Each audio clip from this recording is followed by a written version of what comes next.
샬롬, 이동춘 목사입니다. 오늘도 여러분의 삶이 주님의 평안으로 가득하시길 기원하며 하나님의 말씀을 나누겠습니다.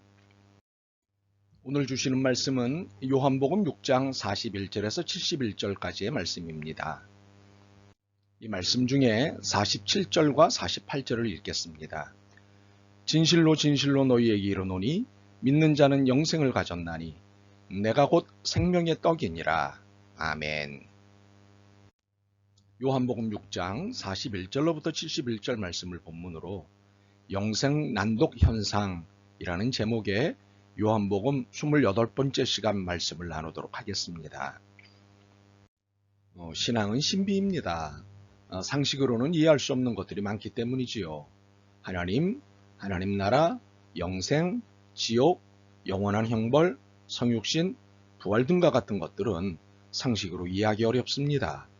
현실과 물리를 넘어서는 사건들이기 때문입니다. 때문에 신앙에 대해 늘 난독 현상이 일어납니다.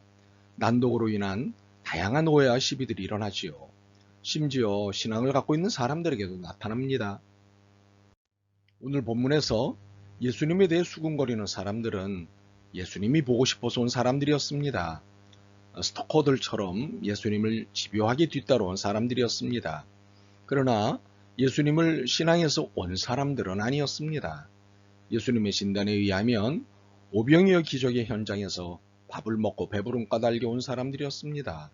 이들의 유일한 관심은 예수님이 아니라 밥이었습니다. 예수님은 이들에게 더 이상 썩을 밥을 위해 살지 말고 영원한 밥을 위해 살라고 하셨습니다. 그리고 그 영원한 밥은 하늘에서 내려온 자신이라고 밝히셨습니다. 그러자 이들 사이에 동요가 일어나 수군거리기 시작했습니다. 42절입니다. 이는 요셉의 아들 예수가 아니냐? 그 부모를 우리가 아는데 자기가 지금 어찌하여 하늘에서 내려왔다 하느냐? 우리의 신앙 안에서 이들의 수군거림을 보면 이들은 이상한 사람들입니다. 오병이어의 기적을 보고도 이 정도 이해밖에 못하나 하고 말입니다. 겨우 물고기 2마리, 보리떡 5덩어리로 5,000명이 넘는 사람들을 배부르게 먹고도 남을 만큼 역사를 일으킨 것이 기적이 아니면 무엇이겠습니까? 이들은 이 기적을 본 사람들이고 이 기적을 생생하게 전해들은 사람들입니다. 그러니 우리의 신앙의 눈에는 믿지 못하는 이상한 사람들일 수밖에 없습니다. 그런데 이들의 이러한 몰리의 현상은 영생난독 현상으로 현실과 물리 한계 안에 머무는 한 계속될 수밖에 없습니다. 현실은 상식이고 물리는 이성이기 때문입니다. 상식과 이성의 범위 안에서만 이해하는 한 영생은 난해의 영역입니다. 때문에 영생의 문제는 늘 수군거림이 나타납니다. 지금까지 저의 설명은 예수님의 43절과 44절 말씀에서 꺼낸 설명입니다. 예수께서 대답하여 이르시되 너희는 서로 수군거리지 말라. 나를 보내신 아버지께서 이끌지 아니하시면 아무도 내게 올 수 없으니 오는 그를 내가 마지막 날에 다시 살리리라. 무슨 말씀입니까? 상식과 이성으로는 나를 이해할 수 없다는 말씀입니다. 신앙이 아니면 이해할 수 없다는 말씀입니다. 45절과 46절은 보충 설명입니다. 선지자의 글에 그들이 다 하나님의 가르침을 받으리라 기록되었은즉 아버지께 듣고 배운 사람마다 내게로 오느니라. 이는 아버지를 본 자가 있다는 것이 아니니라. 오직 하나님에게서 온 자만 아버지를 보았느니라. 신앙이 아니면 하나님도 예수님도 이 두 분과의 관계된 그 어떤 것도 이해할 수 없다는 말씀입니다. 47절과 48절은 결정적인 설명입니다. 진실로 진실로 너희에게 이르노니 믿는 자는 영생을 가졌나니 내가 곧 생명의 떡, 생명의 밥이니라. 누가 영생을 가진다고 말씀하셨습니까? 믿는 자입니다. 신앙만이 영생과 영생에 관련된 것들을 이해할 수 있다고 말씀하셨습니다. 결국 예수님이 하나님이시고 하나님이 인류의 구속을 위해 보내신 분임을 이해하고 인정할 수 있는 것은 신앙뿐입니다. 그런데 예수님께서 설명하신 신앙은 매우 과격하였습니다. 51절입니다. 나는 하늘에서 내려온 떡이니 사람이 이 떡을 먹으면 영생하리라. 내가 줄 떡은 곧 세상의 생명을 위한 내 살이니라 하시니라. 신앙의 완성은 하늘에서 내려온 밥인 예수님을 먹어야 한다고 말씀하셨습니다. 이 얼마나 충격적이고 과격한 말씀입니까? 당연히 이 말씀을 들은 신앙 없는 유대인들 사이에 다툼이 일어날 수밖에 없었죠. 52절입니다. 그러므로 유대인들이 서로 다투어 이르되 이 사람이 어찌 능히 자기 살을 우리에게 주어 먹게 하겠느냐. 예수님의 말씀을 내 살을 먹으라는 것으로 위한 이들 사이에 다툼이 난 것은 당연한 일입니다. 도대체 이 양반 뭐냐며 이들 안에 논쟁이 벌어진 것입니다. 이 논쟁에 예수님은 기름 부어 더 뜨겁게 만드셨습니다. 53절에서부터 58절입니다. 예수께서 이르시되 내가 진실로 진실로 너희에게 이르노니 인자의 살을 먹지 아니하고 인자의 피를 마시지 아니하면 너희 속에 생명이 없느니라. 내 살을 먹고 내 피를 마시는 자는 영생을 가졌고 마지막 날에 내가 그를 다시 살리리니 내 살은 참된 양식이요 내 피는 참된 음료로다. 내 살을 먹고 내 피를 마시는 자는 내 안에 거하고 나도 그의 안에 거하나니 살아계신 아버지께서 나를 보내시고 내가 아버지로 말미암아 사는 것 같이 나를 먹는 그 사람도 나로 말미암아 살리라. 이것은 하늘에서 내려온 떡이니 조상들이 먹고도 죽은 그것과 같지 아니하여 이 떡을 먹는 자는 영원히 살리라. 아멘. 이 말씀을 끝으로 스토커처럼 예수님을 따라다니는 이들이 보이지 않습니다. 어찌된 일일까요? 요한복음이 더 이상 그들을 설명하고 있지 않는 것일까요? 그들이 더 이상 스토커, 광팬의 입장을 포기한 것일까요? 이유는 분명하지 않지만 그들이 더 이상 복음서에 거론되지 않는 것은 분명합니다. 아마도 요한복음은 그들의 입장이 중요한 것이 아니라 예수님이 어떤 분이신지를 증명하는 것이 중요했기에 그들을 더 이상 거론하지 않았을 것입니다. 그런데 인자의 살을 먹지 아니하고 인자의 피를 마시지 아니하면 너희 속에 생명이 없느니라는 말씀을 들은 예수님의 제자들도 이 말씀이 걸림이 되었습니다. 이 말씀은 너무 어려워서 받아들이기 힘들다 였습니다. 제자들, 여기서 말하는 제자들은 12제자만이 아닌 예수님을 믿고 따르는 모든 이들을 지칭한 것입니다. 이 말씀에 걸림이 되고 있는 제자들을 향해 61절에서 64절의 말씀을 주셨습니다. 예수께서 스스로 제자들이 이 말씀에 대하여 수군거리는 줄 아시고 이르시되 이 말이 너희에게 걸림이 되느냐? 그러면 너희는 인자가 이전에 있던 곳으로 올라가는 것을 본다면 어떻게 하겠느냐? 살리는 것은 영이니 육은 무익하니라. 내가 너희에게 이런 말은 영이요 생명이라. 그러나 너희 중에 믿지 아니하는 자들이 있느니라.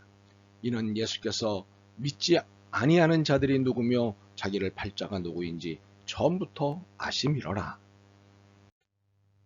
예수님은 자신의 살과 피를 먹어야 한다는 설명에 일종의 시험된 제자들을 향해 너희가 나의 승천을 본다면 어떻게 하겠느냐는 도발적인 질문을 하셨습니다.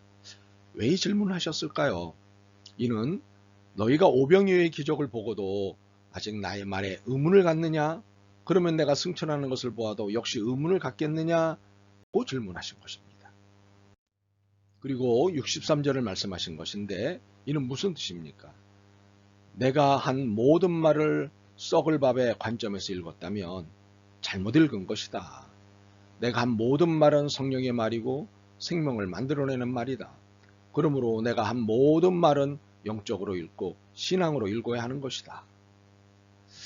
이것은 영생 난독 현상을 보이는 모두를 향해 가하신 일침이십니다. 예수님은 63절에서 너희 중에 믿지 아니하는 자들이 있느니라고 하신 후 64절을 말씀하시자 65절의 일이 벌어졌습니다. 64절은 무엇입니까? 또 이르시되 그러므로 전에 너희에게 말하기를 내 아버지께서 오게 하여 주지 아니하시면 누구든지 내게 올 수 없다 하였노라 하시니라. 신앙이 없이는 예수님의 어떤 말씀도 이해할 수 없다고 하신 것입니다. 그러자 제자 중에 많은 사람들이 떠나고 다시는 예수님 곁에 얼씬도 하지 않는 일이 벌어졌습니다. 우리는 여기서 많은 생각을 하게 됩니다. 특히 교회, 예수님을 떠나는 사람들에 대한 이해를 하게 됩니다. 그들 중에는 교회를 나왔지만 예수님을 신앙하지 않은 상태였던 것입니다. 그러니 모든 말씀이 이해 불가였고 영생 난독 현상을 갖고 있었던 것입니다. 결국은 견디다 못해 여기 이 사람들처럼 교회를, 예수님을 떠나고 마는 것입니다. 그러므로 사람들이 교회를 떠난 것이, 예수님을 떠난 것이 교회의 비도덕성 때문만은 아닙니다. 신앙 없이 지내다가 견디지 못하고 신앙 없는 땅으로 되돌아간 것 뿐입니다. 그렇다고 이것을 위로로 삼지 않았으면 좋겠습니다. 이러한 현상은 단지 일부분에 불과합니다. 오히려 우리의 거룩한 고민은 영생난독 현상을 보이는 이들이 신앙을 가질 수 있도록 기도하고 대화해야 합니다. 떠나가는 이들을 바라보는 예수님의 심정은 어떠셨을까요? 인간인 우리와는 달리 하나님이니 별 감정이 없으셨을까요? 아닙니다. 67절에서 예수님의 심정을 읽을 수 있습니다. 예수께서 이르시되 너희도 가려느냐. 이 대목을 제자들에게도 떠나갈 기회를 주신 것으로 읽자는 분이 계십니다. 충분히 그렇게 읽힐 수 있습니다. 그러나 제자들의 떠나감을 안타까워하시고 아파하시는 예수님으로 읽는 것이 더 좋지 않을까요? 다행스럽게도 베드로의 대답이 위로가 됩니다. 68절과 69절입니다. 시몬 베드로가 대답하되 주여 영생의 말씀이 주께 있사오니 우리가 누구에게로 가오리이까? 우리가 주는 하나님의 거룩하신 자인 줄 믿고 알았사옵나이다. 베드로의 고백은 예수님은 하나님이십니다. 그러니 예수님을 떠날 이유가 없습니다. 라는 고백이었습니다. 참으로 귀한 고백이 아닐 수 없습니다. 이 고백에 예수님은 위로를 받으시고 안심을 하신 듯합니다. 70절입니다. 예수께서 대답하시되 내가 너희 12를 택하지 아니하였느냐?